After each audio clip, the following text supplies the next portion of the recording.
সুপ্রভাত বন্ধুরা। আজ 18ই অগাস্ট 2024, শুভ রবিবার। ছুটির দিনটা, সেই মজার দিনটা আজ এসে পড়েছে।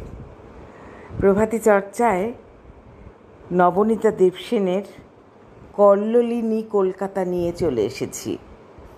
নবনীতা দেবসেন বিখ্যাত সাহিত্যিক নরেন্দ্র দেব ও রাধারানী দেবীর কন্যা। পেশায় যাদবপুর বিশ্ববিদ্যালয়ের অধ্যাপক ছিলেন। পড়াবার বিষয় ছিল তুলনামূলক সাহিত্য।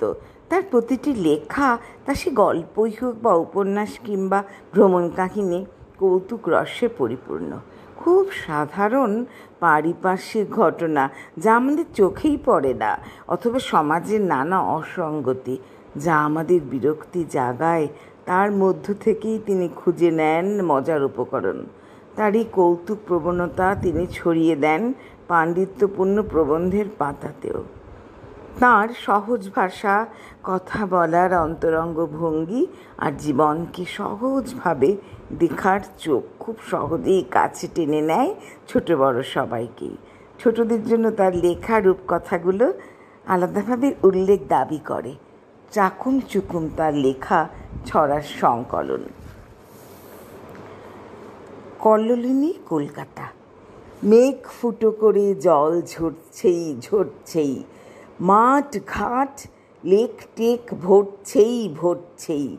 পথগুলো একে একে সব হলো নদীরে। এইবারে সব ছোটে সমুদ্রে যদি রে। ওমা, বলো কি যে হবে!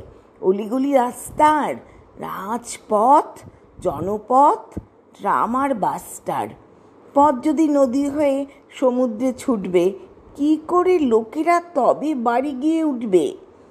বাড়ি যাবে বলে ধরো স্কুল থেকে বেরুলে, এক টানে স্রোত বেয়ে কাকদ্বীপ পেরুলে।